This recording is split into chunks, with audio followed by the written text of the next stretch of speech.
I'm Rachel Aber, and I am the Health Initiatives Program Director at ODC, and I oversee the Healthy Dancers Clinic. And Libby Parker is one of our volunteers with the Healthy Dancers Clinic. She'll have to fill you in on how many years she's been volunteering with us. But we're very fortunate to have her. She has her master's in science. She's a registered dietitian, along with a number of other certifications that she has acquired over the years.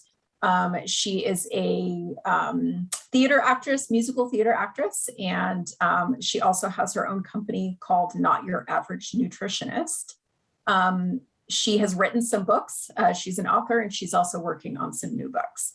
And everything around nutrition.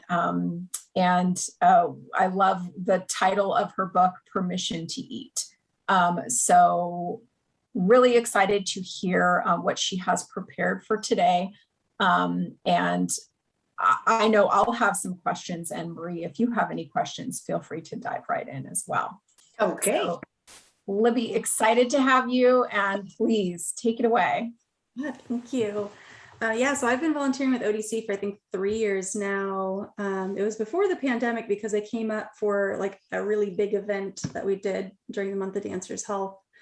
And then the last 2 years have been Zoom presentations like this. So I'm gonna go ahead and share my screen because I started a little presentation. Let's let that go away. Okay, so I'm gonna just go through a couple of slides, but Marie, if things are not relevant to you, just let me know and we're going to skip it. And I want to get to your question specifically. Let's see. Okay. So yes, as Rachel said, there's a few things about me. So I started dancing when I was, well, this picture is when I was 1.5. I had my first tap shoes. My mom danced, not professionally, but she loved dance and theater and introduced me to musicals early and got me into dance. I think I officially started classes when I was 3. And I've done dance most of my life as an adult on and off. This last, 1.5 has been basically off, and I just got back into tap, but done a little bit of everything. Especially love musical theater. That is my jam. That is my passion. But rather than going into that profession, because when I was 18, I had zero self-confidence. I went into the sciences because that's what my family was like. You should get a real career. Speaking of dancers, like, no, that's a real career. You can be a dancer or actress or whatever, and that's a career. But went into sciences, ended up becoming a registered dietitian, and just kind of along these lines with what's on the screen. I used to be a certified personal trainer and a group fitness instructor. So I did that for a while. So I have a good understanding of exercise from, the anatomical, physiological aspect, as well as just moving my body through dance as I have. Rachel, when you were saying my company, I was thinking like, oh, to dancers, that might mean dance company. No, I have a business, a group practice of dietitians, and we work primarily with eating disorder recovery and sports nutrition. I personally work with stage performers as well. And so I am a certified eating disorder registered dietitian. I also, in the theater realm, I write for publications like Backstage as a health expert, Onstage blog. I do stage and film acting. I wrote a book. So that's just kind of a quick overview of me. Okay, so I'm going to go through these questions that I was sent ahead of time, just because we're recording this. So if anyone wants to watch this in the future, they have that. But I really do want this to go into what you want. So if you have follow-ups to any of these questions, if I didn't make something clear, please speak up. You can pop stuff in the chat, but let me know something went into the chat because I can't see it at the moment. And I'll have definitely lots of time for questions at the end.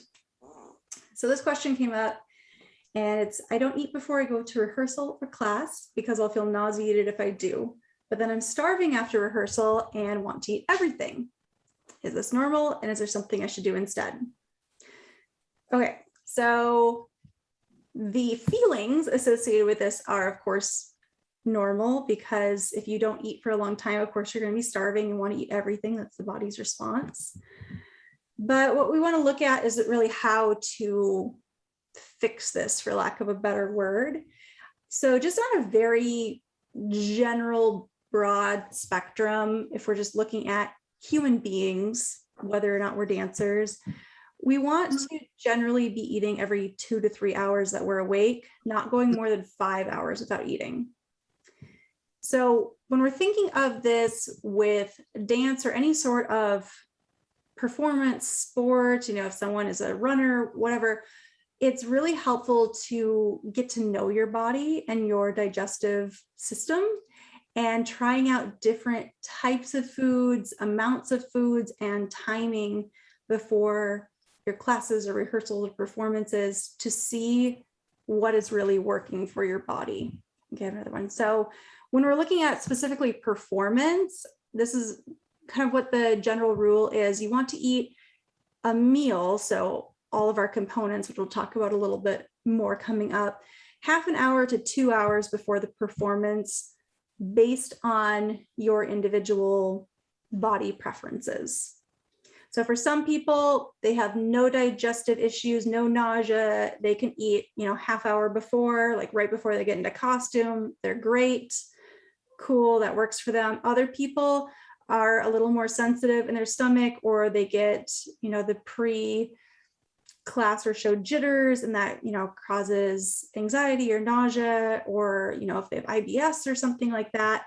It could be, moving that meal back to 2 hours before. And if they can tolerate it, having a snack, maybe that half hour before, just because we really want to have energy in our body before we're moving. So I'm going to talk about this a little bit more coming up too, but it's very, very important that we are fueling ourselves and having ready available energy in our system before we're moving, whether it is a class, a performance, daily life. It's like putting gas into a car. If you don't put gas in the car, it's not going to go. If we don't put food in the body, it's not going to go or go at its best. That's how I like to think of that. This is a quote from one of my favorite dancer dietitians. So if you are looking for someone who works only with dancers and specifically ballet dancers, Emily Cook Harrison is fabulous. She says, staying at a strong and yes, competitive weight requires frequent meals and snacks. When an athlete or dancer goes too long without eating or restricts energy, calorie intake, the body actually lowers the metabolic rate and breaks down muscle in order to turn the amino acids from that muscle into fuel. So starving the body results in less muscle, lower metabolic rate, and higher percentage body fat. Plus, the dancer is more fatigued and has less energy to work. So let's just break this down a little bit, because I think, we can take it at face value and it speaks for itself. But if we want to go in a little more depth here, if someone is not eating enough food, overall calories for their body needs, and they're not eating frequently enough to have that kind of constant trickle of nutrients in to keep the fuel going in at a constant rate, we're going to slow down metabolism, which means on a more superficial level, we're going to have, lower resting metabolic rate. And that's going to mean that more food that we eat is going to get converted to body fat versus used for energy intake. And if we're also, the long-term effects of eating too little food, even if it's too little by a small amount, will actually result in breaking down our muscle. So we're not only drawing from carbohydrate and fat reserves when we're in a caloric deficit, we're also pulling from muscle. So that means breaking down muscle. And like most people think of first skeletal muscles, so like the muscles that power us through, our jetés and all of that stuff, but it's also the muscles of our organs. So our heart is also breaking down, which means our heart is not able to pump blood as effectively through the body, slowing down, causing other medical issues, as well as, all of our other muscles in our body. So that's obviously a problem. And then, even assuming that's not happening yet, if we're not eating enough or frequently enough that we're giving our body the fuel it needs to do this exercise, dance or otherwise, we're going to be more fatigued. And that is going to have a direct impact on our abilities. We're not going to dance as well. We're not going to have as much energy and as much fun. We're not going to be able to do the more complicated things as easily. We might not be able to work up to doing complicated things. So it really does come down to how are we taking care of our body before we even hit the dance floor. Okay, so another question, and again, if you have more specifics on these, please ask. Some of these are pretty similar questions, so I'm going to kind of add on to them as we go. Need some more water too. Okay, so this question: between work, school, and rehearsals, I don't have a lot of time to eat healthy. I feel like this is a very common statement right there. My choices are eat something quick and easy, which is usually high in calories, fat, and carbs, or don't eat at all. I know neither is good. How can I overcome this? So I like that this person already understands I know neither is good. So it's not saying like, oh, yay, I don't eat at all, because that is a frequent problem I see. So we have some things to help work on this. And kind of my initial thoughts are, we can go into more depth: planning ahead, eating on the go, and something is better than nothing. So when we're looking at, something quick and easy, which is usually high in calories, fat, and carbs, that's not necessarily a bad thing. Again, what we just talked about, dancers need calories, fat, and carbs. These are rather important to our function. And if it's something where they're afraid that they're eating too much for their individual needs, that might just be more of a portion issue. Like, you can literally eat any foods. I have 8 years of higher education in nutrition, and there are no bad foods. You can eat them all. Like, the only thing I will ever tell anyone not to consume is energy drinks. And if you have questions on that, we can go into it, but literally any food is okay and can fit into a healthy diet. So if it's something where they're afraid that they're just eating too much on a regular basis, that might be more of a portion problem than anything. But I think a lot of this, because, they're saying work, school, and rehearsals. Okay, busy schedule. We get that. We know that lots of people have that problem. And it is something where you do need to put in the time to plan ahead as best as possible. This is not going to look perfect. And we're going to talk about some more resources to make planning ahead a little bit easier in some upcoming slides. But taking a little bit of time to plan enough that you have a general idea of some foods that you can make, maybe doing some batch cooking, using a slow cooker or something, or just, having a set meal prep time during the week can be really helpful. Or if you can afford it, purchasing a bunch of foods that are already prepped. And it can be as simple as like, buying a rotisserie chicken and buying some pre-cut fruits and vegetables and like having it so you just kind of plop stuff together and it's set to go. It doesn't need to be fancy, take a long time to make. It really can be as simple as your funds allow, basically. But just really thinking ahead and, grocery shopping with a plan. So coming up with an idea of, meals and snacks that you want to have for the week, putting that onto a grocery list so you're buying things that you're actually going to be able to use so that they're ready to go, and having them as grab and go as possible.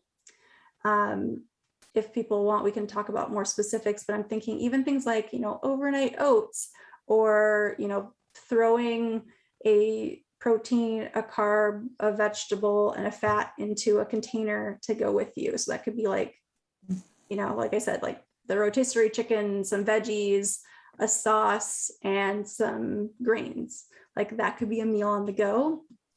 If you're traveling around to all of these things, or like so many people right now are sitting in front of the computer, are you okay with eating, during class or during work? Hopefully people are getting, meal breaks or some sort of break during, work or school or rehearsal. So, shoveling a little bit of food in during that time, it might not be the most beautiful, the most mindful experience, but sometimes you just have to do good enough. And eating is more important than not eating. So that's also where the something is better than nothing. So I would rather, these people eat anything that they can get their hands on rather than not eating at all, for all the reasons that we just talked about. Any questions on this? Nope.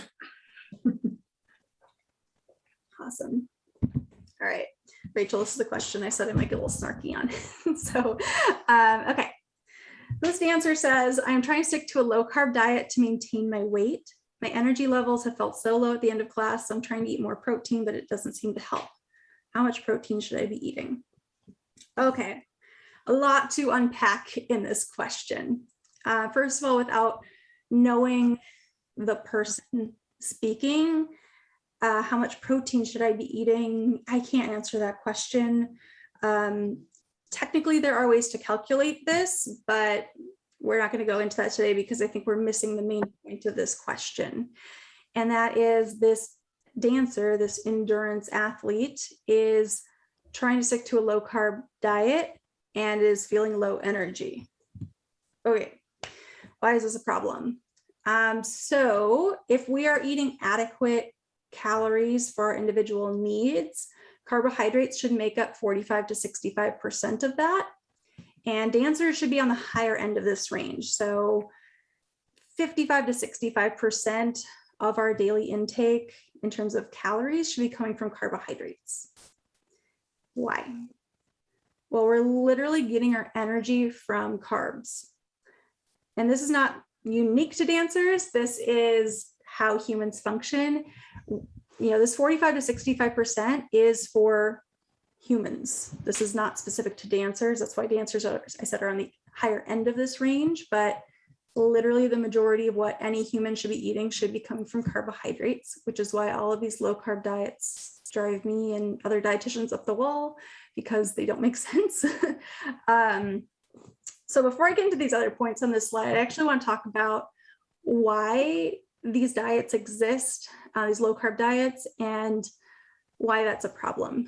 So when people go on a low carb diet to lose weight, the reason that these low carb diets work, and I say work in quotes because they, get some weight off initially, is it's primarily a loss of water weight. So carbohydrates bind to water molecules in the body, which keeps us hydrated. This is a very good thing. We want to be hydrated, especially again, as athletes, as dancers, we want to stay hydrated. Very, very helpful. But when we remove the carbohydrates or reduce them greatly in our diet, that means the water molecules don't have those to attach to, and we very quickly pee them out. And so that's why if you've ever gone on a low carb diet, usually that first couple days, you see a drastic weight loss in, several pounds. And this is not fat. This is not like what people are, trying to lose weight from. This is literally water, which is going to make you feel dehydrated, cranky. You're not going to have energy. You're going to have brain fog. But you get on the scale and you're like, yay, I lost weight. It's working. So they stick to it. And very quickly, this diet doesn't continue to work as effectively, because once you've lost that initial water weight, the weight loss slows down. And any additional weight loss beyond that is typically because people are eating fewer overall calories because they're not eating their favorite foods. So it sounds like a pretty miserable way to live. You're cranky, you're dehydrated, you're in brain fog, and you don't get to eat your favorite foods. None of that sounds appealing to me, and it's really not great for your body. Why are these things happening in our body? Well, the energy piece of it is we have a storage form of carbohydrate in our body called glycogen. The glycogen is in our liver and muscle cells, and it is a short-term storage of carbohydrate molecules that when we are in need of energy, whether for movement or breathing or using our brain power, anything that we're doing, it's very easy for our body to pluck some carbohydrate molecules out of these glycogen chains and convert them to energy. It's much simpler than breaking down fat, so our body prefers to use glycogen. We're never only breaking down carbs or only breaking down fat as our fuel source throughout the day. They're both running simultaneously all the time.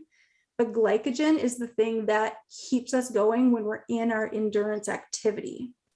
So you're in a long rehearsal, you're in a long performance, you're out on a run, you have to continue pushing through general work or school without a break for a meal. Glycogen is the thing that's keeping you going. So we want to make sure that we have this, and this is coming from having continuous sources of carbohydrates coming in. Now, on the other side of this, because low carb diets have that initial weight loss, which gets people all excited, they assume, well, if I'm eating less carbohydrate and eating more protein, because comparatively, if this percentage is shifting, then you probably are eating more protein. Or with like keto diets, you're eating more fat, which don't even get me started. Please don't do that. Eating more protein will not make you lose weight. It'll just make you more malnourished. Oh. So let's go into why that is. I love that I'm hearing a little bit of laughing, so thank you. Okay, so proteins should make up about 15 to 30% of our intake, similarly to how our carbohydrates should be 45 to 65%. And I would say some sources even take this down to 10% to 30%, so it can vary. And for the same reasons that dancers are endurance athletes and need more carbohydrate, they're going to be on the lower end of protein.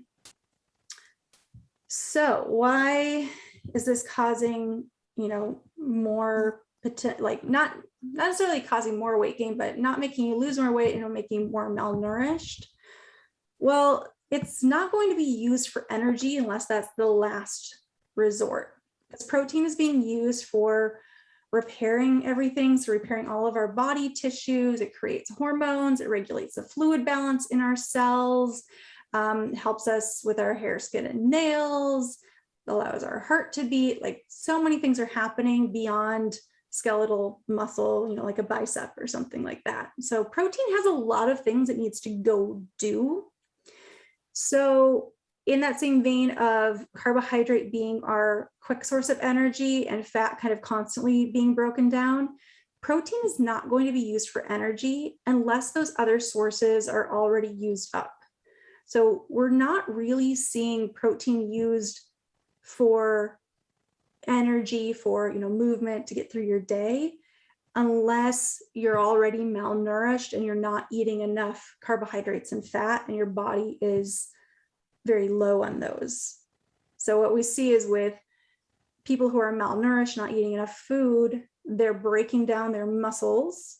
And so you're not going to have the strength, the energy, the power behind your moves. So that seems like a pretty poor idea for a dancer, as well as, medical complications and quality of life. But if we're just looking at performance, it's not a good idea.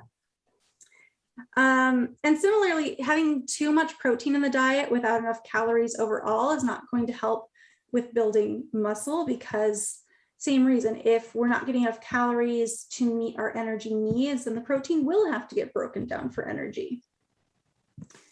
So we need to make sure that we're getting, like, my number one thing, every client I see, we need to make sure, are you eating enough is my very first goal with someone. How, if we're looking at overall amounts, calories, all that stuff, are you eating enough to meet your needs? And then we can get into the macronutrients, carbs, fats, and proteins. And once we get those sorted out into appropriate amounts and timing through the day, then we can start looking at micronutrients, our vitamins and minerals. And then we can start looking at specific foods if it comes down to that. But if you're not eating enough, nothing else really matters. Then why is there so much of an obsession of the high protein diets? Because people don't understand science. I mean, that's my quick answer. I honestly don't know, because I feel like they don't work that well. And if we look at kind of the history of trends of dieting, it seems like every 10 years or so, there's a new like villain. So if you remember in the 80s and early 90s, no one was eating fat, like no fat, all the carbs. That was how we were going to lose weight. That didn't work. So then they vilified that. And now we're on high protein. And I'm pretty sure protein is going to be the enemy in the next one, because we're creating so much damage with it. So these just cycle through. And I think if people learned how to actually have a good relationship with food and eat a balanced diet, they wouldn't need to vilify a nutrient, because there wouldn't be a problem. I think the high protein diets, because we do see that quick weight loss, people think, oh, well, maybe I'm not doing it right anymore if I'm not continuing to lose that fast. So they try harder. And I mean, if you get into enough of a calorie deficit, you're going to lose weight. It's not healthy. It's not necessarily good for your body, and it might not necessarily be permanent. Yeah, it's probably not. I mean, the research has definitely shown that 95% or more of diets fail. And by fail, it means that the dieter will regain the weight they lost, usually plus some, within 5 years. So every time you go on a fad diet and you go below your body's needs, you lose some weight. Inevitably, you fall off the wagon, or however you want to say it, and your weight goes back up to typically pretty close to your starting weight, maybe gaining a little bit more if you've really screwed up your relationship with food and your metabolism. Because I think we talked about somewhere back here, we were talking about metabolism. I don't know where it went. But we can lower our metabolism. So then every attempt to diet after that requires fewer and fewer and fewer calories. Even though your body might still be malnourished, but you're going to gain weight more easily with each diet, if that makes sense. So yeah, it's basically anytime someone goes on one of these, so-called quick fix weight loss diets, they're setting themselves up to be dieting for the rest of their lives to maintain this desired weight loss that's probably not appropriate for their body if they have to work that hard at it. So that's how, the diet industry is making all of this money too, because people are like, oh, well, it was my fault that I couldn't keep the weight off. So if I, work harder, if I buy the special foods that they produce for this diet, then it'll probably work this time. And we keep going, and it, ruins the body image. Most diets, or I don't know if I say most, I can't remember what the actual statistics are, but a precursor to most eating disorders is dieting. So it could start out with an innocent, oh, I gained some holiday weight, I'm going to try to get that off, or I'm just going to eat a little bit healthier, I'm going to have apples instead of cookies. Like it can start off with those, essentially, like we would say, healthy ideas, but a lot, most eating disorders start as a simple getting healthy kind of thing like that. So they can really snowball, and that is going to ruin your relationship with food for, a long period of time, assuming that you get help and recover, and it will probably mess up your metabolism and medical issues, mental health issues, body image issues. So my whole messaging in life is, please don't go on a diet. Don't go on a fad diet. If it has a name, don't do it. The other thing with protein is, I have so much I could say on all of these things. I want to keep it kind of short, but it is really fascinating because too much protein in the long term. So if you're eating too much protein on a regular basis, it will create damage to particularly your liver and kidneys. So we see, renal failure in people who have been on like long-term, like super paleo diets or just super high protein diets. And no one's talking about that when they're like, oh, I'm going to go paleo or I'm going to go high protein, because most people don't stay on the diet for a long time. But those that do are, I would just assume, not wanting to talk about it, or maybe they got too sick and they didn't realize that was the problem. Who knows? We don't really know what that is, but we do know the effects of too much protein from whatever cause will create issues, because our body really wants to be in balance with the way that it was intended to be fed. I feel like it's something else about protein too. Let me think. Oh, what's the other thing? Oh, I know what the other thing is. So I think another common misperception is, more protein is better in terms of like on a meal to meal basis.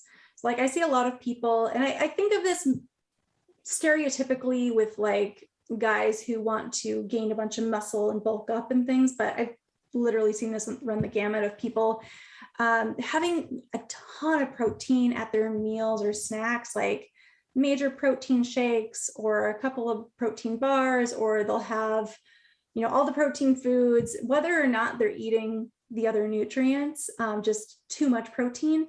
And the human body can't really utilize more than give or take 30 grams of protein in a sitting. So at our typical meal, or, every several hours, having more than 30 grams of protein is not going to give you any more benefit. And that is where it's actually going to lead to more fat gain. So if we look at how food is processed through our body and where it goes, I'll just give you a quick overview of the digestive process here. So we eat food, goes down our esophagus, not much is happening there. It goes into the stomach, where we add in acids and peptides and enzymes and things that are breaking apart the food both chemically and mechanically through the churning of our stomach to get it into single molecules. And then all of that food in kind of liquefied form goes into our small intestine. And this is where the majority of absorption is taking place. So then the single molecules get absorbed through the intestine wall. They go into our bloodstream. And when they're in our bloodstream, they travel all over our body and they get dropped off at cells wherever they're needed. So our first purpose of all of these food molecules is what cells need what and what do they need right now. So let's say, this cell needs some carbohydrates, this cell needs some protein, this cell needs some fat. They get, placed around. And then any extra is going to get stored. So for carbohydrates, our first storage plan is that glycogen that we talked about. So remember our quick energy storage in their liver and muscle cells. So if we have excess carbohydrate that isn't used right away, we're going to put it into glycogen storage. But that has a finite amount. It caps off somewhere around 1,500 calories worth of glycogen storage within our body. And then anything beyond topping off that tank is going to get stored as fat. Any excess fat is going to get stored as fat, and any excess protein is going to get stored as fat. So if we're eating more protein than we need for our immediate needs, it is going to get stored as fat. So when people are having these huge protein shakes or meals thinking, oh, this is going to bulk me up and get my muscles really strong, or whatever their thing is, well, it might bulk them up in other ways, but it's not doing what they intended. It's not going to give them more muscle. It's not going to give them more energy per se. It's going to get stored as fat, which will get used as energy over time, but it's not what most people's goal is. So I think that's all I have to say about protein. More questions?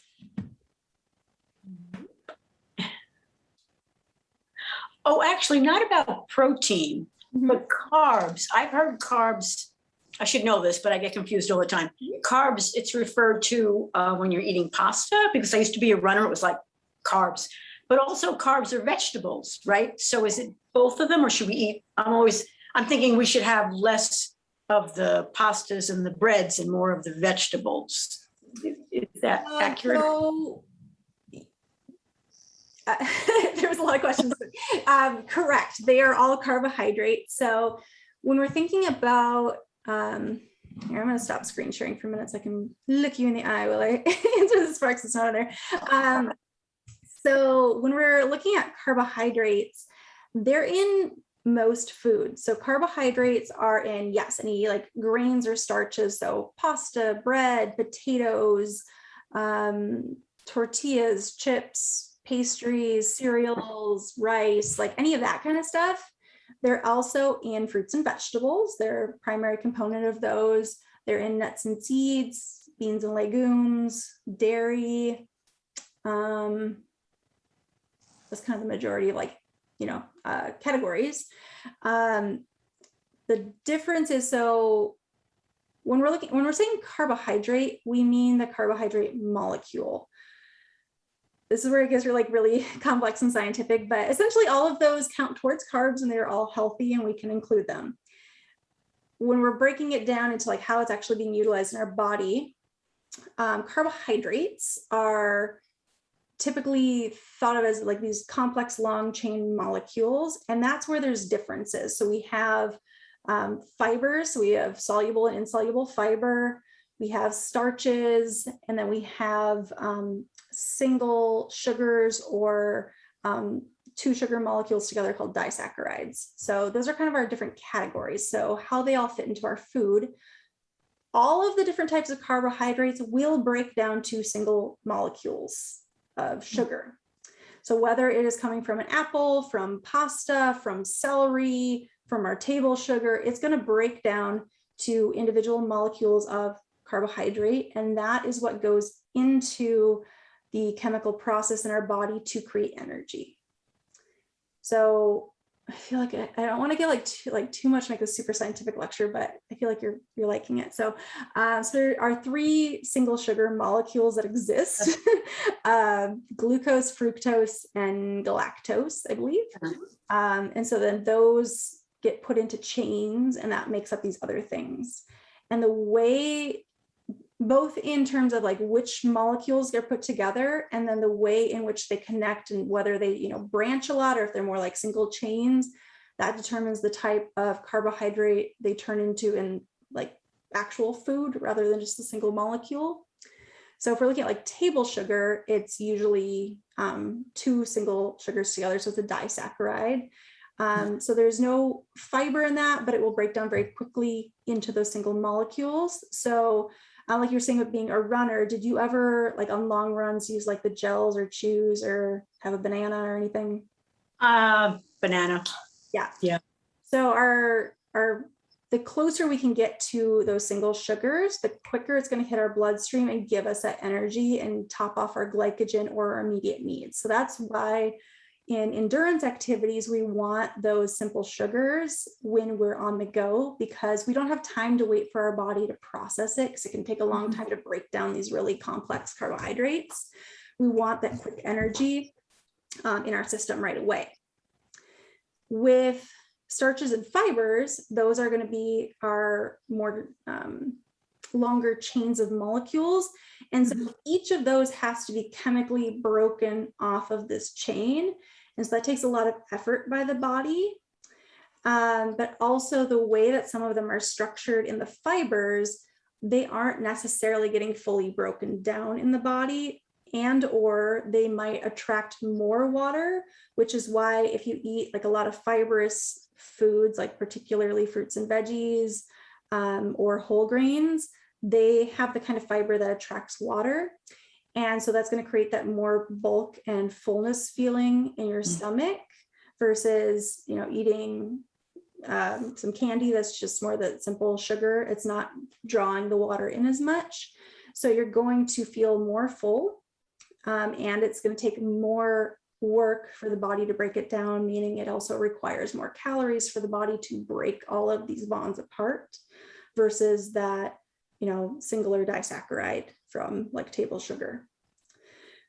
So that's like on the carbohydrate level. But then we're thinking of like, well, why do we, if these are all carbohydrates and they all break down to the same molecules, why is it like, oh, vegetables are good and candy is bad, and I don't like that. Like there are no bad foods. I eat candy. I have candy dish right on my desk. So I want to make sure I drive that home. But like, why do we think of things this way? And it's because our foods are not typically just one thing. We also have vitamins and minerals and phytochemicals and all that stuff in there. So we want to get a big variety of foods from any category. So if we're looking at carbohydrate sources, or we're looking at fruits and vegetables kind of individually, we really want to eat the rainbow. Because if we're saying, okay, it's just about carbs, fats, and proteins, and as long as you're getting enough of those, you're fine. Well, then you could eat literally the same thing every day and theoretically get your needs met. And if I had a nickel for every time someone came to me and like their typical meal was like chicken, broccoli, and rice, I'd be a millionaire. It is such a stupid common thing. Like that's a fine meal if you like that meal, but it should not be the only thing you eat, because we get different vitamins, minerals, and phytochemicals from different colors of food. So you want to, change up the fruits and veggies that you're getting as well. I like to tell people to eat the rainbow. And it doesn't mean that you need to hit the rainbow every day. Like that sounds like a lot. I would not meet that for sure. But like over the course of the week, if you put a little thought into like, okay, I've eaten a lot of green this week, but I haven't had any red or purple yet. Like what can I add in to get that color? And just trying to expand your reach of different colors of foods is really going to help you get more of those nutrients in. I feel like there was also the question with like pasta and stuff. So when we're looking at like carbo loading, like you were saying about for runners, so I mean, there's been some updates in science since like have a huge pasta dinner the night before because your glycogen stores still need to get topped off in the morning. So, but you can technically get the carbs that you need for your sport from any of those sources. Mm-hmm. But if you're eating enough to go on a long run or make it through a rigorous rehearsal or something, it's going to be hard and probably digestively painful to eat a lot of fibrous vegetables versus some refined flour pasta. Oh. And so it's not saying that, you couldn't do it through vegetables, but you would need to eat a lot and they're higher in fiber. And so if your body is not accustomed to that, that's going to cause gas, bloating. You're probably going to want to run to the bathroom. It might cause constipation if you're really not used to it. Is that really what you want to bring on stage or on that long run? No. So yeah, that might make for a very awkward run the next morning. Yeah. I mean, I have a lot of people, so I've worked with a ton of runners in private practice, and I used to be a distance runner as well. And it's interesting the things that like feel good for one person versus another. I have a lot of people that, like oatmeal, wonderful breakfast food or food. Most people handle it very well, but a lot of people can't have it right before a run, because it is a complex carb. It does draw in water. So they're pulling in water that their, other cells need, their respiration needs to their stomach. It's very fibrous, so it takes a lot of work for the body to break down. So energy is going to the digestive tract. Blood is going to the digestive tract to handle that digestion. And if they're not accustomed to the amount of fiber, they're feeling constipated or bloated or gassy.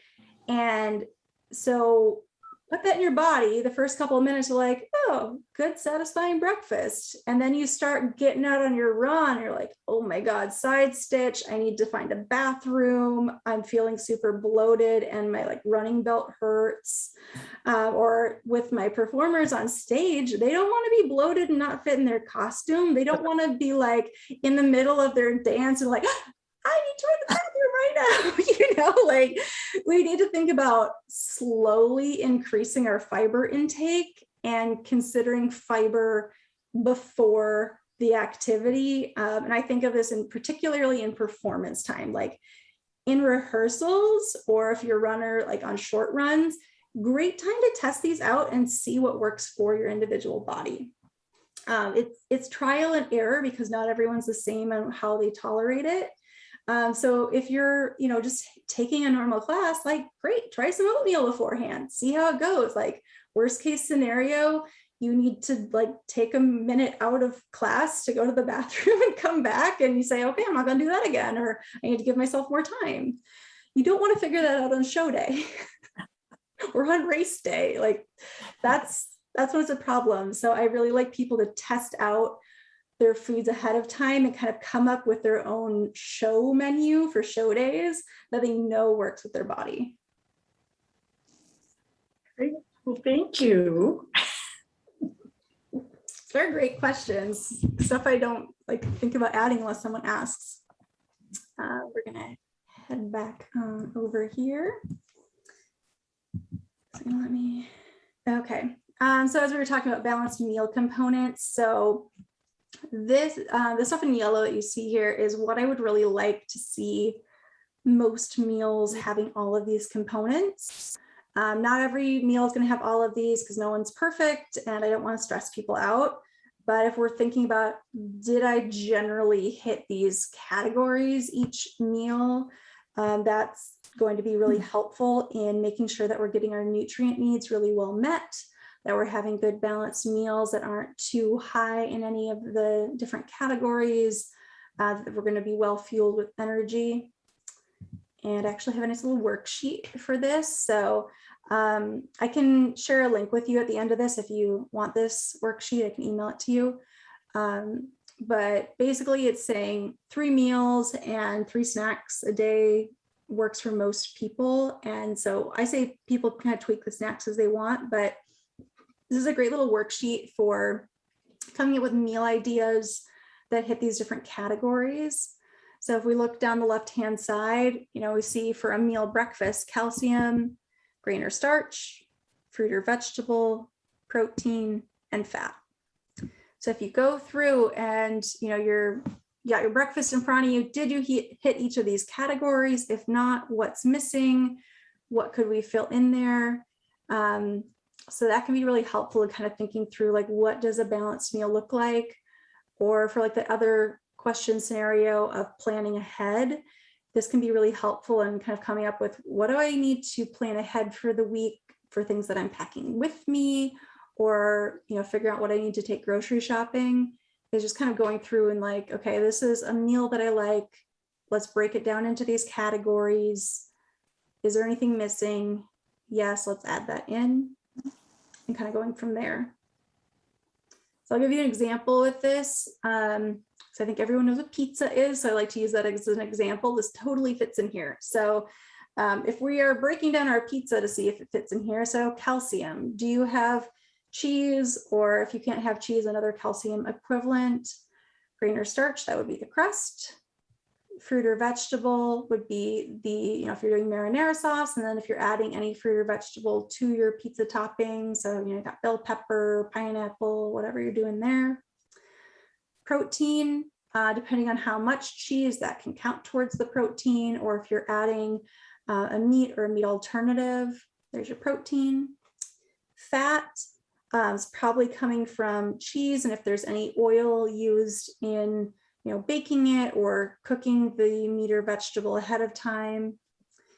So that's our pizza broken down. And then fun food is anything goes. So this depends on what you want that day. It could be an apple, it could be a brownie, it could be a little baggie of chips, it could be literally anything you want. But I think it's important to make sure you have foods that also meet pleasure.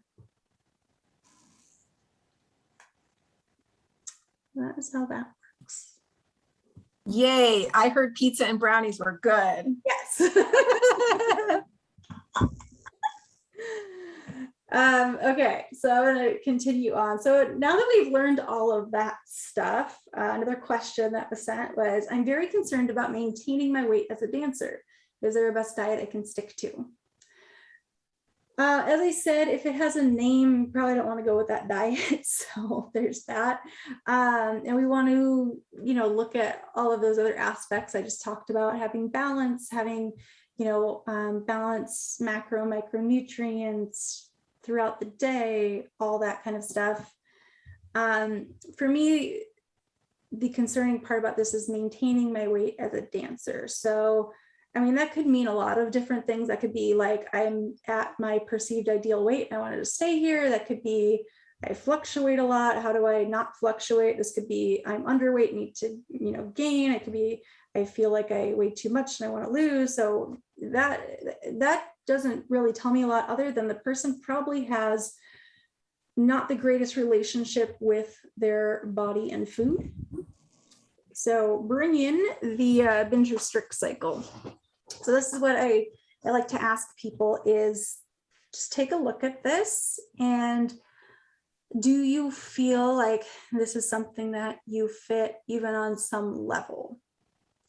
So as we're going around, at the top, we have binge, overeat, do bad, fall off the diet, whatever you want to call that, which inevitably will lead to shame, guilt, self-loathing, insert feeling word, which leads to restricting intake or dieting, or swearing you're going to do good. It could be purging or over exercise, which is going to lead to hunger and or deprivation, which of course is going to lead us to eat more than we plan on, which could either be an objective binge, it could be overeating, whether truly or perceived, or falling off the wagon, eating the food we said we were never going to eat, whatever that is. I would say most people fall into this cycle at some point in their life. And the part that most people seem to feel is the problem is that stuff at the top. They always want to know, well, society wants me to look a certain way. And I know among dancers, it's particularly bad. Anyone in the public eye or on stage, and especially ballet dancers, but I would say all types of dancers are in this. There is a perceived ideal body type, which I know there's a lot of talk and body positive movements around this. So I'm hoping this will start to shift and change, that people all don't have to fit into the same costume size and things like that. But what it's really doing, having this perception of needing to fit into a specific size, is that it is pushing people into this cycle, even if they weren't there before, or it's amplifying it. So where this really starts is at the bottom, and where we need to break it is at the bottom. So if someone's like, oh, I need to lose weight, I need to fit this body type, they're probably doing one of these or multiple of these things on the bottom. And it could start with, the more innocent, I'm going to do better today. I'm going to eat more vegetables and less whatever. And, that might be a, smart choice in the instant, but if they're not fueling themselves to their body's actual needs, they're going to be probably hungry. And if they're not allowing themselves to have certain foods, so I think of like any of these diets. So if we're talking about, low carb diet, or even something like, I'm not going to eat sweets anymore, or I'm not, like, so many people don't want to eat bread right now, which is just fascinating to me. Like, bread is so amazing. So like they say, I'm not going to have this thing. So they're feeling deprived, even if they are technically eating enough calories. So this can happen even if you're technically getting enough intake, you can feel deprived, or if you're not eating enough, you're going to be hungry, which is going to lead to overeating, because our body has biofeedback mechanisms that keep us from starving and dying. So we're going to eat. And again, even if we have technically consumed enough calories up to this, if we're depriving ourselves of things we really love, we're going to go crazy with it at some point when we get access. It's like saying, you know, don't think of a penguin. What did you just think of? A penguin. Right? So you say, oh, I don't eat brownies anymore. You're sure going to be looking at all the pictures of brownies. And whenever you see one in a store, on a friend's plate, at a party, whatever, that's going to consume your brain. You're not going to focus on conversations happening or whatever else is happening. It's going to be just zoned in on, there's a brownie. I can't have that brownie. Better not have that brownie. I'm so good, I don't eat brownies. You do that long enough, you're going to snap and you're going to overeat it. And it could look like overeating on brownies, or something that I used to do when I was in a restrictive eating disorder was, oh, I'm going to be really good and not eat the brownie. I'm going to eat these carrots instead. I still want the brownie. That didn't do it. Okay, well, I'm going to have a, you know, a healthy dinner. Still want the brownie. Okay, well, I'm going to have an apple. I still want the brownie. I go in the kitchen, eat half a pan of brownies. Like, again, that's another one. If I had a nickel for every time I heard someone tell me a similar story to that, like, it is so common because we tell ourselves we can't have the thing that we really want.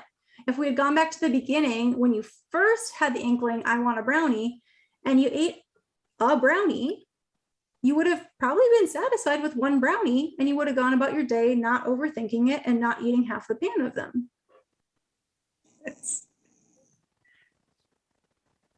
Are we saying something? No, it's true. I've done that with other things. Yeah, right. So it's so common, and I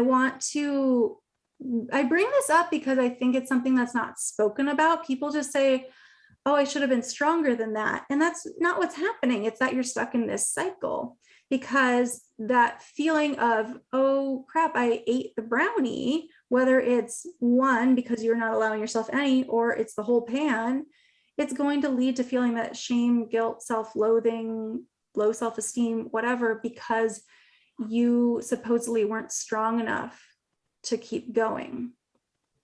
And we don't have infinite willpower. It doesn't work like that. So whenever we tell ourselves we can't do something, we want it more. So again, if we just allowed ourselves to have the thing from the beginning, or in the more extreme versions of, you know, restricting, dieting, purging, over exercising, if we don't put ourselves in this place of being so extreme, we're not going to feel hungry or deprived. And then we're not going to do the thing that we perceive as bad. And then we're not going to feel bad about ourselves. And then we're not going to need to do these things that are on the bottom of the cycle. So really the way to break this cycle, no matter what the behavior is working on stopping the stuff at the bottom of the cycle.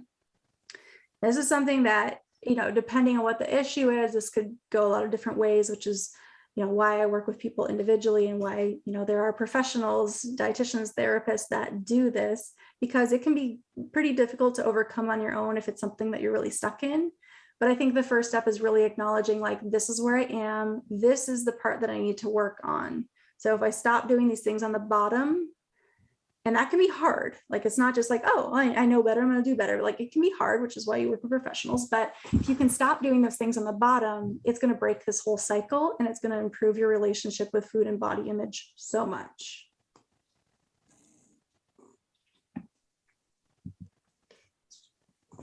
Which leads into another question we got about eating disorders. So this, again, was a really specific question that I can't answer specifically, but I've been a dancer for 15 years and have battled eating disorders on and off throughout. I've gotten treatment for it, but I still struggle. How can I get over this?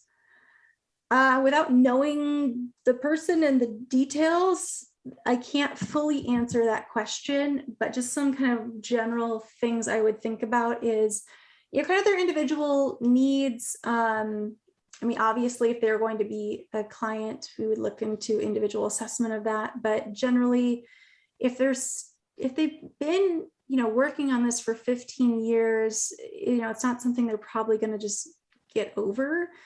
So finding ongoing professional help, whether that is going to a higher level of care and like really just getting into it for a while and, you know, making that their sole focus for a while, or if they're appropriate for it, having ongoing outpatient level help. It's really important to keep that recovery mindset top of mind, particularly, skipping to the bottom of this, the influences in your life. If you're around a lot of people who are pushing this type of behavior, if there's people that are, constantly on you about, your looks or diet, or they are doing disordered eating or dieting, or you're in an environment that, is very weight-centric, diet culture-y, that might be something that needs to change. Maybe it's not the right space for you. And I think that leads into this, middle chunk of looking at what really matters to you. If it's, hopefully they want to recover. Is it the environment you're in that is making it difficult to fully recover? For some people, it's environment. For some people, it is genetics, and it's going to be far harder. But if it's something where, the dance environment is making it more difficult, is it dancing in general and you're just so self-competitive that it's not a good fit for you?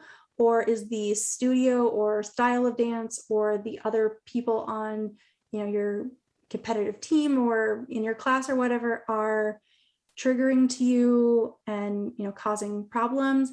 Maybe that's something where you need to switch to a different class or studio or style of dance, or take a break for a little bit and kind of reassess. Obviously I'm here because I love dance and dancers, so I don't want people to just quit. Like, that's not what I'm saying, but it's not always the right fit for people, or at this time, or in this exact way. There are lots of options. So if that's something that is continuing the eating disorder, I would just, take some real personal reflection time on that. Maybe talk to a therapist and see, what's going on there. Or maybe home life is really hard and that's making it difficult, and, moving to a different living situation could be helpful. I mean, there's so many factors in eating disorders that, without knowing the individual, it's hard to say, but these would be some of my initial thoughts. Okay, so I could go on, but I'm going to go ahead and stop and see if you have any other questions. I don't know. I feel like, I've been talking for an hour. No wonder I'm like out of breath. I need to get my sea legs back under me. I used to teach 3-hour lectures, and keep going. So it's been a while. It was very helpful. I feel that there's so much nutrition information that's out there, and you don't really know what to trust, because is it sponsored by a certain diet or a certain company or whatever it is? And so thank you for really the science behind it. My pleasure.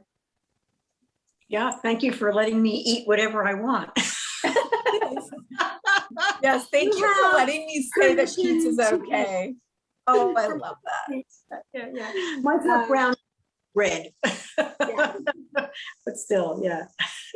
Here, I'm going to throw my website link in the chat if you are interested in taking a look at that. I also have a podcast called Permission to Eat. And of course, my book. So you can find all of that on my website if you more. But yeah, I love delving into the science. And I think that's the thing that really sets dietitians apart from other types of nutrition professionals, whether it's nutritionists or doctors. Like, we have learned the science behind what happens to the food in our body and how it affects us. And it's not just, eat this, don't eat that. It's like, how does it actually work? And that's why this is a medical field. It's a science as well as an art, just like dance. Like, there's a science and an art to dance, and there's a science and an art to food and eating. And I love both sides of it. Well, thank you. Yes, thank you so much. You're welcome. Thanks for letting me do. Now I'm